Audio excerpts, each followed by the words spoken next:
Todos.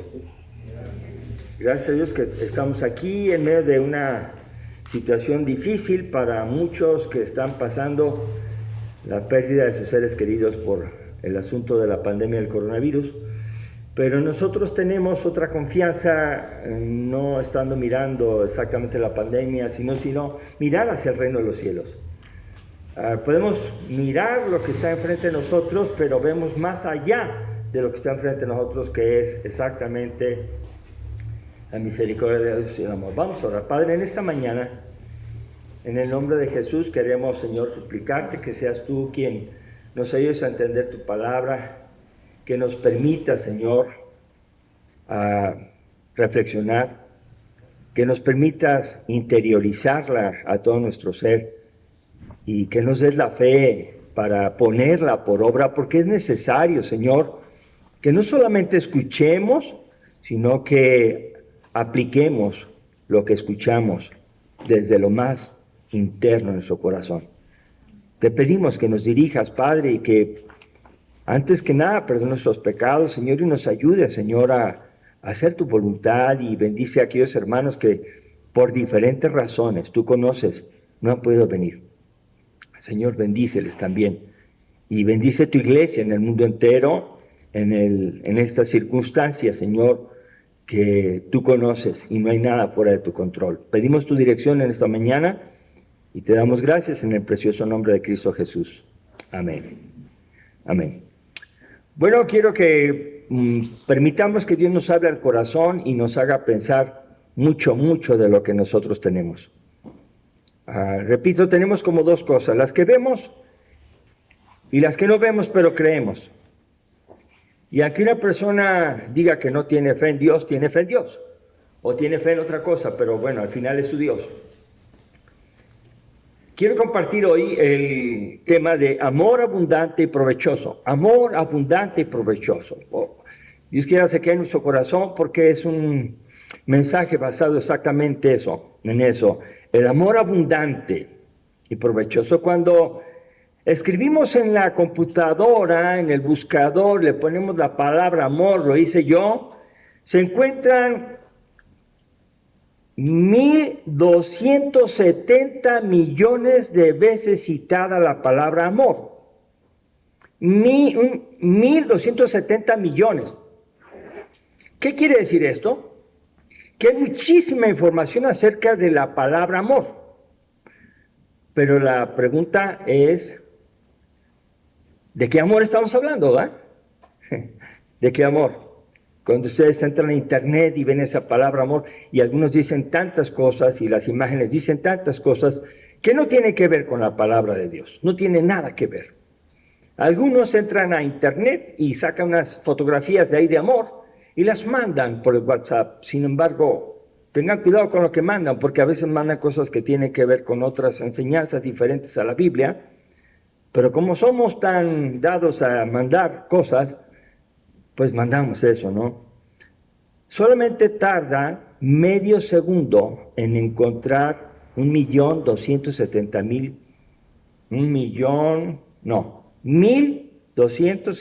millones, esa palabra. Medio segundo y ya está la información ahí. Entonces vamos a hablar de esa palabra que es una palabra muy gastada y muy mal interpretada. Hoy voy a compartir acerca del amor abundante y provechoso de acuerdo a la carta de Pablo a los Filipenses en el capítulo 1, versos del 1 al 11. Ténganlo ahí abierto. Fíjense bien. Vamos a dar algunos datos acerca de esto que vamos a leer, como el contexto geográfico, histórico y lo que sucedía. Filipos es la ciudad de los filipenses, como Ameca es la ciudad de los amequenses. Entonces, Filipo es el nombre, Filipos, que le pusieron a esta ciudad. Esta ciudad se encuentra en la región de Macedonia, y quiero contarles que leía que Alejandro Magno le puso ese nombre en honor a su padre Felipe de Macedonia, al convertirla en capital del imperio griego 332 años antes de Cristo. Alejandro Magno, un gran conquistador griego, él dice, esta ciudad va a ser en honor a mi padre, y le pone Felipe como su padre, Filipos.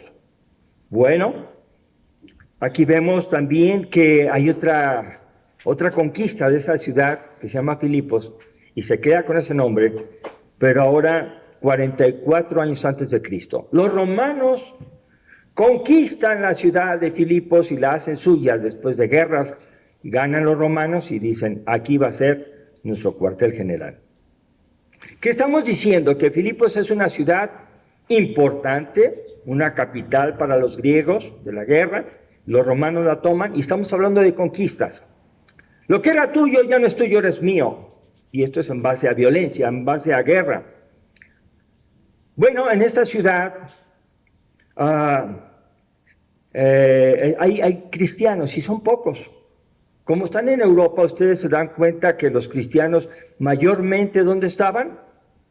En Jerusalén, donde habían sido conocedores y escuchado a Jesucristo y a los apóstoles, pero aquí era en Europa, estaban más retirados, pero había pocos cristianos. Pablo le escribe una carta a los cristianos de Filipos 60 a 62 años después de Cristo. O sea, mi edad, 62 años. Esos años habían pasado cuando Cristo había venido a la tierra, se había convertido Saulo de Tarso, a Pablo, y él escribe esta carta estando encarcelado. Las condiciones de Pablo no son las condiciones como las suyas y las mías de libertad. Él está en la cárcel. Filipos es una ciudad que se fundó en su segundo viaje misionero, alrededor de los 51 años después de Cristo. O sea, Pablo se convierte y cuando él funda la primera iglesia en Macedonia, fuera de Jerusalén, esa es la primera, Filipos. Esta carta de Filipos, escrita desde la cárcel, fue también como Efesios, como Colosenses y Filemón. Son 4 cartas las que están escritas desde la cárcel, repito, Filipenses, Efesios, Colosenses y Filemón. Bueno, noten ustedes, por ejemplo, que una situación tan dramática para Pablo no le baja el ánimo. No está él desanimado y no, pues es que estoy en la cárcel. No. Él sigue trabajando y confiando en algo que vamos a compartir el día de hoy. La parte más importante del tema de Filipenses es la comprensión del compromiso cristiano y el significado de parecerse a Cristo. Ahora está muy diluido ser cristiano. Ahora el cristiano es cuando quiere ser cristiano y cuando no es cristiano. Hay cristianos que se portan como cristianos y se portan como otra cosa. Y hay cristianos verdaderos, por supuesto, verdaderos cristianos que no entran en las situaciones que el mundo juega. Pablo escribe una carta a los recién convertidos en Filipos, y que son pocos.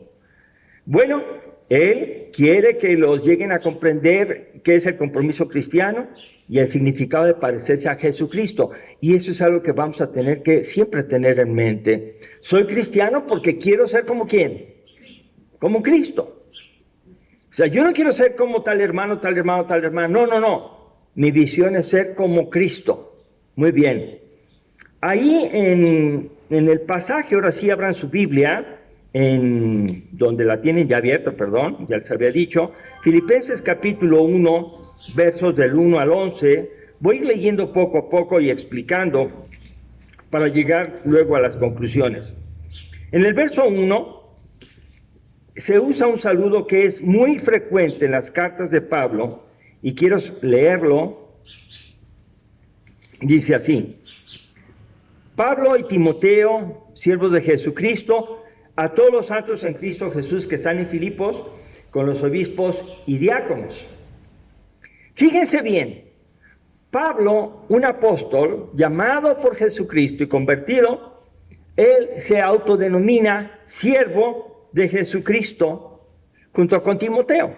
Ahora, fíjense cómo siendo un apóstol no se presenta como que el gran apóstol va a llegar. No, no, no, nada de eso. Ese era el título de siervo. ¿Qué es la palabra siervo? Esclavo, criado, sirviente. Esa es exactamente la posición que él ve. Y notemos que él dice así, somos siervos ¿de quién? De Jesucristo. Ni siquiera es de una persona o de una organización o una denominación, no, siervos de Jesucristo. Su corazón está en Cristo. Dice aquí claramente que esa carta la dirige a todos los santos en Cristo Jesús que están en Filipos. Y fíjense la palabra que dice santos. Santos en Cristo Jesús que están en Filipos. Esta carta entonces está dirigida a los que se han apartado del pecado, y dejen decirles una cosa que voy adelantando, se han apartado del reino de este mundo, de las condiciones de este mundo de pecado, y dicen ahora somos para Cristo, santos, apartados para Cristo Jesús que están en Filipos con los obispos y diáconos. Ellos están respetando una organización cristiana de iglesia donde hay pastores que son los obispos y los diáconos que son los que sirven en la iglesia, y ellos los respetan con mucho cariño y están siendo guiados por estas personas que tienen un trabajo también de siervos. En la iglesia nadie es mayor que nadie en el sentido de estar delante de Dios, todos somos iguales. Pero sí hay una responsabilidad mayor en aquellos que se dicen aquí obispos y diáconos.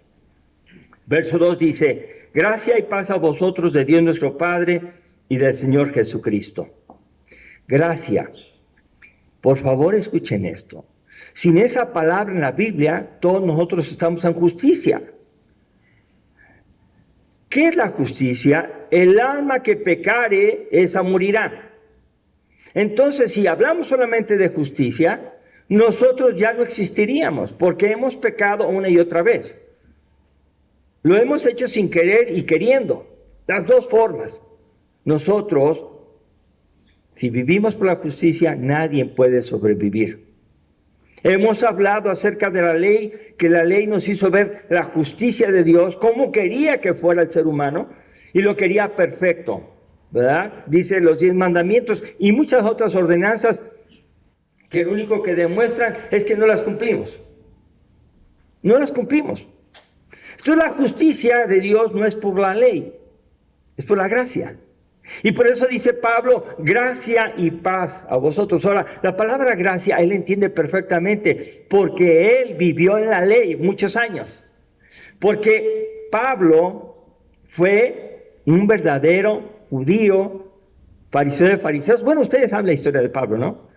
Y él no dijo así, que la ley os guarde y los bendiga. No es cierto. Él dice, gracia. El regalo de Dios inmerecido es para nosotros una situación de esperanza, de seguridad. Pero dice la otra palabra, y paz. Y paz. Cuando Pablo se dirige a los creyentes, les dice, gracia de Dios, el Padre, o sea, la gracia que viene de Dios, y también la paz que usted tiene que vivir. La paz. Si alguien no tiene la gracia, está fuera de la salvación. Si alguien no vive en paz, habría que revisar si realmente ha comprendido la salvación, ¿verdad? Porque puede haber personas que dicen que son cristianas y no tienen paz en su corazón, no tienen paz. Gritan, se enojan, se alteran. Bueno, dice aquí en el verso número 3, doy gracias a Dios siempre que me acuerdo en vosotros. Este pasaje, como ya lo leímos, ahora lo que voy a hacer yo es como puntualizar más las cosas. Voy a tratar de explicar el pasaje sin ir versículo por versículo. El amor de Dios que está ahí nombrado es el amor que tiene al dar a su Hijo Jesucristo por nosotros. Ahora, tal vez no lo entendamos, pero yo creo que sí lo entendemos, o por lo menos entra por los oídos. Lo que dice en Romanos 5:8. Fíjense qué sencillo dice. ¿Qué dice Romanos 5:8? Mas Dios muestra su amor para con nosotros, en que siendo aún pecadores, ¿qué dice? Cristo murió por nosotros. Eso es el amor abundante. Amor abundante. No la abundancia de la palabra de amor. No, eso no.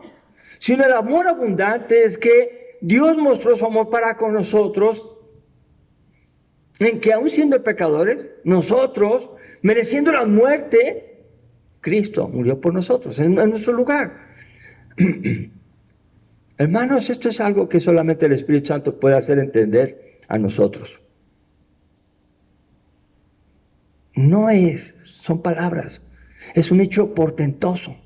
Dios amando a su Hijo de tal manera que prefirió salvar a toda la humanidad, salvarte a ti, salvarme a mí, para que si yo creía en Él, no me perdiera la condenación, que es lo que espera a todo aquel que no cree en Cristo, sino que tenga vida eterna.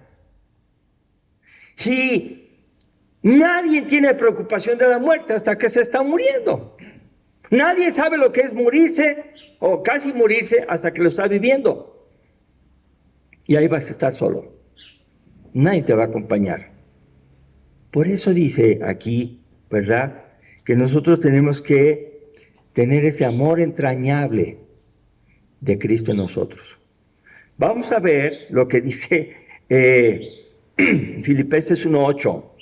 Vamos a leerlo juntos para que ustedes usen su voz también. Dice, ¿ya lo tienen?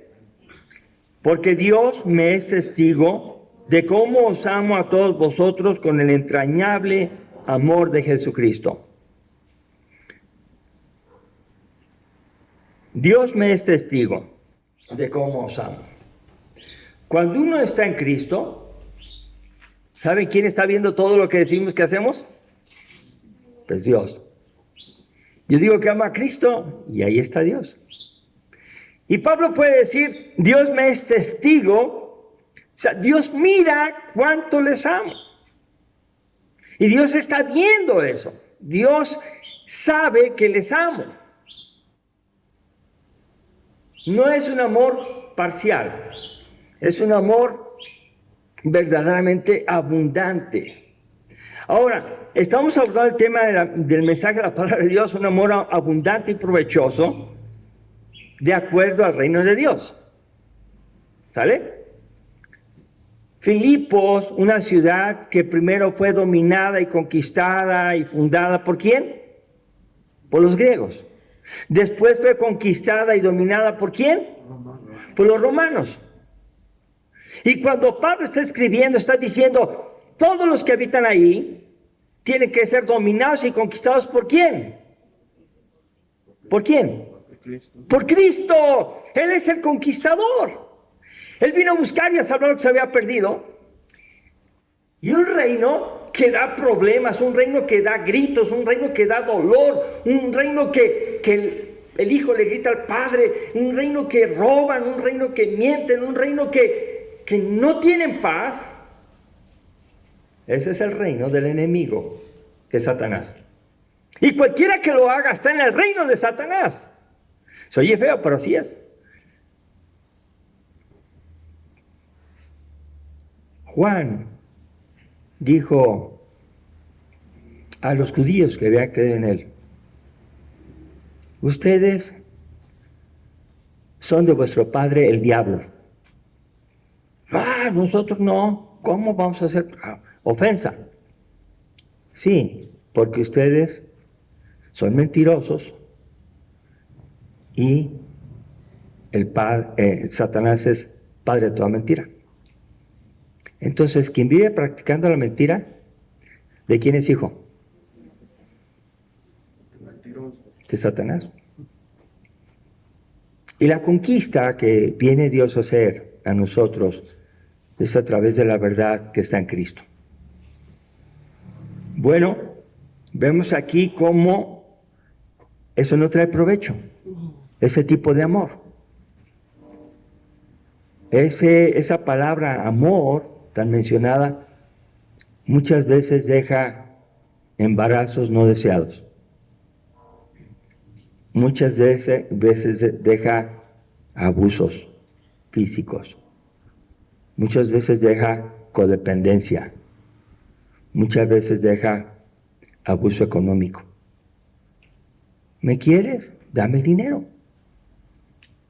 Esas son las características del amor que ha conquistado a muchas personas y que viven en la mentira, en estos daños. Ya lo saben ustedes, porque de ahí fuimos sacados. Y queremos que los que faltan sean conquistados. Este amor entrañable y abundante de Jesucristo en Pablo tiene en lo más interno de su ser a los creyentes de Filipos. Ellos son nuevos en la fe. Cuando hablo nuevos en la fe, no hablo de jóvenes o mujeres o hombres que van al templo y que no son cristianos, pero que hablan como los cristianos. No. Estoy hablando de gente convertida de corazón que dice, no sé cómo leer la Biblia, pero quiero leer la Biblia. No sé cómo orar, pero quiero aprender a orar. Quiero portarme bien. Ese es un cristiano que conoció a Cristo y dice, todo esto lo quiero hacer por amor a Cristo, porque Él me amó. Entonces ahora tenemos un cristianismo a fuerzas, un cristianismo incómodo, un cristianismo muy diferente. Bueno, vemos aquí que Pablo en su corazón, dice aquí, les recuerda siempre en sus oraciones y da gracia por ellos. Pablo está pensando en los recién convertidos todo el tiempo. ¿Y cuándo piensa más? Cuando va a orar por ellos. Entonces el amor de Pablo, que está lo más dentro de su ser, lo hace de veras recordar a todos los creyentes y orar por ellos. Luego también dice, da gracias a Dios por ellos. O sea, no tiene incomodidad por los que son creyentes. Al contrario, da gracias. Otra cosa que dice este pasaje, ruega por ellos con gozo para que vivan en la comunión, en el Evangelio siempre. Pablo ora pidiendo que ellos, recién convertidos de Filipos, sean cristianos permanentes todo el tiempo, que se mantengan en la común unión en el Evangelio.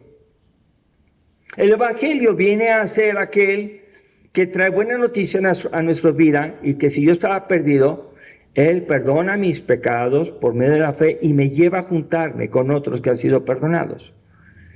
Y esa común unión de perdonados, pecadores perdonados, nos hace estar a gusto entre nosotros, nos hace disfrutar su paz, nos gusta estar entre nosotros, porque el único Señor es Cristo. Amén. Y no es así en el mundo. En el mundo es muy diferente. Bueno, también Pablo señala en este pasaje que está convencido que el que comenzó en vosotros la buena obra, la perfeccionará hasta el día de Jesucristo. Miren, el que es cristiano nunca jamás tiene que preocuparse por si va a llegar al cielo o no. Tiene que estar ocupado en las cosas de Dios, amando al Señor, haciendo su voluntad, porque el Señor dice, voy a completar la obra que inicié en ustedes. No tengan miedo.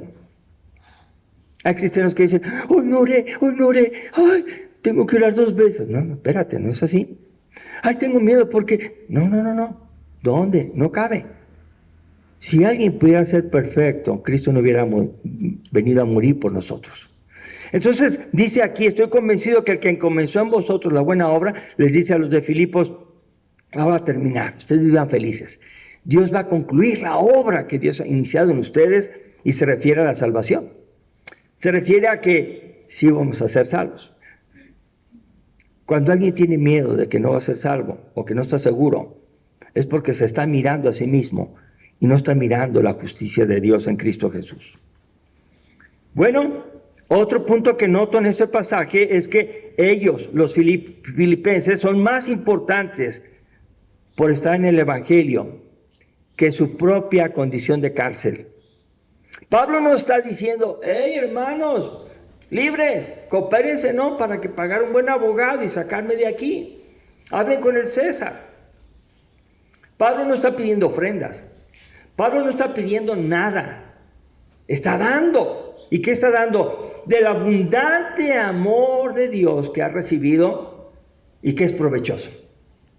Fíjense dónde está el provecho en la vida de Pablo. ¿Cómo estaría usted o cómo estaría yo en la cárcel? Hace días leía un documento que estaba mencionando un hombre que conocí ahí y decía, bla, bla, bla, cárcel. Yo dije, ¿cómo? El solo hecho de saber que una persona que yo conozco podía ir a la cárcel me estremeció. Esta es nuestra humanidad. Y Pablo estaba ahí y consideraba más importante la salvación de todos los filipenses que su propia libertad. Ese es el amor abundante y de provecho. Vamos a continuar. Pide en oración que su amor abunde aún más y más en ciencia y en todo conocimiento. Dice allí uno de los versículos, pide en oración que su amor abunde aún más y más. El amor es algo que debe de multiplicarse, debe de crecer en nosotros, abunda aún más y más, pero dice en dos condiciones, en ciencia y en conocimiento. ¿Qué quiere decir? Con bases profundas de fe, con raíces bien arraigados. ¿Por qué? Porque si no, hay personas que dicen, yo entrego mi vida a Cristo y nunca estoy en la Biblia, ni tiene tiempo. Puro trabajo, puro negocio, puras fiestas, y no crecen. Y ya nada más llega un viento de doctrina extraño y se apartan. ¿Por qué? Porque no tuvieron la firmeza de estar con amor a Dios, con ciencia y conocimiento. Estudiar la Biblia requiere esfuerzo, requiere tiempo, requiere apartarte, pero lo necesitamos. ¿Cómo necesitamos el alimento? Recuerde lo que Jesús le contestó a Satanás, cuando la tentación de Satanás que le dijo, si eres hijo de Dios, dile a estas piedras que se conviertan en pan, sabiendo que tenía 40 días sin probar alimento. ¿Y cómo le contestó Jesús?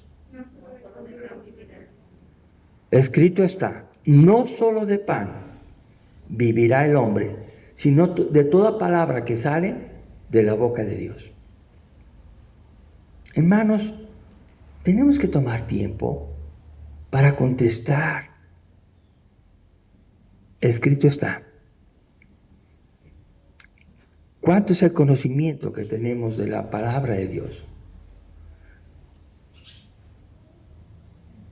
La Biblia dice, pero no sé dónde. Lo he leído, pero no sé dónde está. Bueno, a veces hasta decimos, en la Biblia dice, ayúdate que yo te ayudaré. Y no dice eso la Biblia. El alimento espiritual es algo que tenemos que tomar, leer abundantemente para que tengamos ciencia y conocimiento. Y hay una razón, hermanos.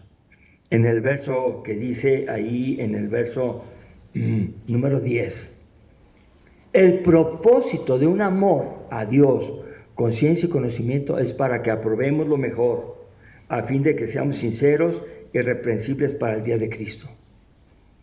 ¿Para qué sirve tanto conocimiento del amor de Dios? Dice aquí, para que aprobéis lo mejor. La palabra probar viene de probar. Y estaba leyendo también, y me emocionó, que había objetos de cerámica muy fina, muy bonita, que era muy cara, bien hecha. Pero también había cerámica muy bonita que estaba rota, pero que los artífices, los artesanos, los comerciantes, habían tapado las grietas con cera y lo habían vuelto a pintar. Y entonces estos astutos comerciantes tramposos, mentirosos, ofrecían esas piezas de cerámica falsas o rotas como si fueran caras y ganaban mucho dinero para los comerciantes, ¿verdad? De ahí sacaban, de 3 pesos sacaban 500 pesos. Bueno, pero ¿qué hacía una persona para probar la pieza? Pues es muy fácil, lo que el sol está haciendo ahorita. Agarraba la pieza y la ponía al sol. Y el sol intenso probaba las grietas y se veía. Esta no es más que una falsa imitación o está rota. No te la compres. Actualmente, no conocer a Dios con el corazón y con la palabra nos hace creer a cualquier persona que habla bonito, a cualquier persona que le dice y le promete la luna y las estrellas, aquel que habla y habla y habla y habla y que no para de hablar. ¿Sabe qué? Este es el sol que nos permite probar cualquier enseñanza. Leer la Biblia en Hechos capítulo 15, leer Gálatas, te prueba las enseñanzas que se están dando ahora. Aparte de Josué, ¿hay alguien que sepa lo que dice Hechos 15? ¿Hay alguien que sepa lo que dice Hechos 15? Esa situación es una situación de necesidad de lectura bíblica, de comprensión y de hambre. Hambre que no tenemos. Hambre que decimos, ya es hora, ¿no? Ya vámonos. Ya leí la Biblia hace 8 días, ¿para qué más? ¿Qué dice Hechos 15? Se los dejo de tarea. ¿Qué dice Gálatas? Se los dejo de tarea. Porque si usted tiene tiempo para las redes sociales, usted tiene tiempo para mandar mensajitos, usted tiene tiempo para eso, y no logramos decir, ay, ¿qué dice Hechos 15? Se me hace que se trata, ahora ya tiene tarea. Y como eso, muchas otras cosas que tienen que leer, que yo tengo que leer. Y que ahí descubro, ahí está la respuesta. Entonces agarro la Biblia y pruebo una doctrina que se me ha estado metiendo y me la han estado insistiendo que la crea. Y yo digo, aquí dice la Biblia esto. No lo creo. Me quedo con la Biblia. Apruébenlo mejor. Esto es revelador totalmente. Miren, ejemplo. Lo voy a decir con el corazón que tiene. Cuando damos consejería bíblica a 2 jóvenes que se aman, se quieren mucho, están dispuestos a ir hasta el fin del mundo porque se quieren mucho. Empezamos a estudiar la Biblia, los temas necesarios para un matrimonio, al futuro matrimonio, por supuesto. ¿Y saben lo que hacen? Lo que han hecho. Muchos ya no continúan, ya no pueden. Por eso no voy a poder. No es que no vas a poder, es que no vas a querer. Porque alguien que lee la Biblia y quiere casarse, dice, voy a hacer lo que Dios dice. ¿Qué es esto? Dice el versículo aquí, para que prueben lo mejor, a fin de que sean, fíjense cómo dice, por favor, cómo dice, a fin de que sean sinceros. Ahora ya van a entender bien esta palabra, sincera. No maquillados. No tapadas las grietas de nuestro corazón aparentemente para que la gente nos compre, para que la gente se crea de lo que decimos. Sincero significa lo que estoy diciendo, eso es. No te amo, eso es. Te amo, eso es. Y hay personas que dicen, no te amo, y lo aman. Mentira. Las apariencias engañan a los que no prueban las verdades enseñadas, que son mentiras con la palabra de Dios. Y por eso hay tantos fracasos. Porque Dios no ama la separación, ama el matrimonio. Aprobar. ¿Voy a aprobar esto? ¿Voy a aprobar este trabajo? ¿Voy a aprobar esta amistad? ¿Voy a darle like a esto o no? Dile que sí, ¿qué importa? No, Señor. Los cristianos de Filipos tenían otro tipo de luchas. Creerse que eran grandes porque pertenecían a una capital guerrera. No. Ahora, dice en el verso que sigue, llenos de fruto de justicia que son por medio de Jesucristo para gloria y alabanza de Dios. Y lo vamos a dividir en dos partes. Llenos de fruto de justicia. Hace rato hablábamos de leer la Biblia y de conocer lo que dice la Biblia, pero ahora vamos a hablar de qué vida tienes tú que yo pueda ver a través de los resultados de tus hechos, de tu fruto. ¿Qué veo en ti? ¿Qué recojo de ti? Pues ahí está la otra prueba. El amor sirve para probar las cosas y saber lo que es verdad y escoger lo mejor, pero también sirve para que tú tengas y yo frutos de justicia, frutos correctos, frutos que traen paz. Frutos, no huizaches. No llegas y te picas. Ay, no, estuve con fulano y me causó tanto problema. Y todo me pasó por andar con esa junta. Y se dice que es cristiano. Ay, no. O llegas a la casa de sorpresa y oyes los gritos de los hijos contra los padres y los pleitos entre hermanos. Y tú dices, ¿estos son cristianos? Esos no son los frutos que Dios quiere. Lo que Dios quiere son frutos de justicia, frutos que traigan la bendición de Dios a otros que lo necesitan. Lo necesitan. Y yo soy quien estoy dotado de ese amor entrañable para ayudar. Ahora, la segunda parte, yo tengo frutos, muy bien. Por favor, chequen esto. Frutos no nomás con unos cuantos, no nomás con los que te gusta, sino frutos con todo el mundo. Un fruto, por ejemplo, es respetar, están en desacuerdo contigo, pero saludarles.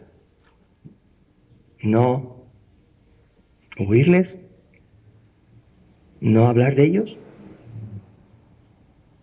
no decirle a otro, no te juntes con fulano, ¿no? Todas las cosas buenas que hagamos, hermanos, dice ahí en ese verso, para la gloria y alabanza de Dios. Cuando tú estás viviendo una vida cristiana maravillosa, todo es ¿para quién? Para la gloria y alabanza de quién? De Dios. Para que la gente diga, realmente Dios te ha cambiado.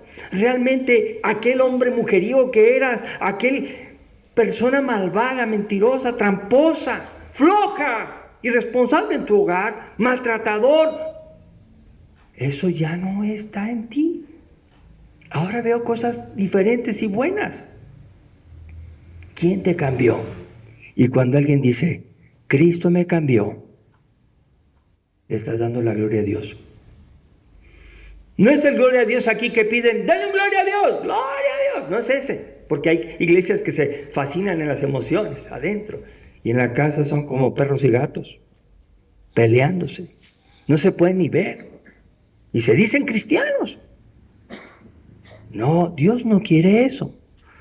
Dios quiere que su amor abunde aún más y más en toda ciencia y en todo conocimiento para que aprobéis lo mejor a fin de que seas sinceros y sin mancha. Amén. Eso es lo que Dios quiere. Y si yo no estoy llegando a ese punto, entonces tengo que empezar a ceder el dominio de mi vida a Dios. Y si lo estoy haciendo, debo de darle la gloria a Dios y otras personas lo tienen que hacer. Concluyo. Todos nosotros tenemos que ser conquistados por el Señor y Salvador Jesucristo. Como lo dice en Colosenses 1, 9 al 14. Solo lo voy a leer. Dice, por lo cual también vosotros, desde el día que lo oímos, no cesamos de orar por vosotros y de pedir que sean llenos de conocimiento de su voluntad en toda sabiduría e inteligencia espiritual, para que andéis como es digno del Señor, agradándole en todo, llevando fruto en toda buena obra y creciendo en el conocimiento de Dios, fortalecidos con todo poder, conforme a la potencia de su gloria, para toda paciencia y longanimidad, con gozo, dando gracias al Padre que nos hizo aptos para participar en la herencia de los santos en luz, el cual nos ha librado de la potestad de las tinieblas y trasladado al reino de su amado Hijo, el cual nos conquistó y obtuvo la victoria sobre las tinieblas, y Él nos tomó y nos llevó al reino de su amado Hijo. ¿Se dan cuenta? Yo solamente puedo decir que soy de Él si vivo en Él, si esa es mi confianza. Si al pecado le dije adiós odio, adiós resentimiento, adiós mentira, adiós hipocresía, adiós flojera, adiós falta de respeto, si a eso le dije adiós, estoy entendiendo lo que es el Evangelio. Dice así: en quien, en Cristo, tenemos redención por su sangre, perdón de pecados. Cristo nos redime. Si somos como Pablo y Timoteo, entonces tenemos responsabilidad de amar abundantemente y de que ese amor traiga provecho para otros. Pero si somos como los filipenses convertidos, solamente miembros, debemos aprender a probar lo mejor de acuerdo a su palabra. ¿Recuerdan cómo Jesús enseña cuando les corrige y les dice: ¿oíste que fue dicho, amarás a tu prójimo y aborrecerás a tu enemigo? ¿Se acuerdan de eso? Pero yo os digo, amad a vuestros enemigos y bendecid a los que os maldicen, y haced bien a los que los aborrecen, y orad por los que los ultrajan y los persiguen. Sigue leyendo eso en Mateo capítulo 5. Hermanos, ser cristiano implica vivir el abundante amor de Dios en nosotros y de ser provecho para otros. No carga, no dolor de cabeza, no preocupación. Y cuando eso suceda, tenemos que hablar a las personas y decirles: Dios no quiere eso. ¿Oíste que fue dicho? Pero Jesús dice. Por eso es importante, hermanos, leer la Biblia. Por eso es importante que tú tengas una relación personal con Cristo, con Dios. Por eso es importante que tú dobles tu rodilla todos los días. Si tú no tienes tiempo, si yo no me acerco a la Biblia, estoy presto para ser utilizado por Satanás. Y después no vas a probar lo mejor, vas a probar lo peor. No vas a ser sincero, vas a ser hipócrita. ¿Qué estabas viendo? ¿Para qué quieres saber? ¿Con quién hablaste? ¿Qué te importa? Va a haber muchas condiciones ocultas, que de estas nadie se va a escapar, a menos que se arrepienta y le entregue su vida a Jesucristo y le pida perdón. Eso no lo voy a hacer yo. Yo no voy a convencerles. Quienes va a convencer es el Espíritu Santo. Y como Dios nos conoce y yo no los conozco en su corazón interno, oremos a Dios, pongámonos de pie y oremos para que sea Dios el que obre. Dios, en esta mañana ante tu palabra estamos reflexionando, estamos pidiendo que sea para nosotros ese alimento espiritual que necesitamos para vivir. Hemos decidido seguir a Cristo. Te suplicamos que el amor que tenemos hacia ti abunde en toda ciencia y todo conocimiento para que aprobemos lo mejor. Señor, hay muchas ideas falsas. Hay muchas ideas a las que las personas nos dan importancia o les dan más importancia de lo que deben. Te pedimos, Señor, que nos libres del pecado. Quien quiera que sea, ayúdanos a seguirte a ti, oh Cristo. Perdónanos, Señor, y haz que esta iglesia, cada uno de nosotros, podamos tomar la decisión de tener tiempo para leer la Biblia, para orar, para estar a solas contigo, para disfrutar de tu amor, pero también para aceptar el compromiso de ser cada día más semejantes a Cristo. En tu nombre lo pedimos. Amén. Amén. Hoy nos vamos a parar inmediatamente. Hoy vamos a tener una alabanza. Pensamos en la alabanza. Después de la alabanza, mi hermano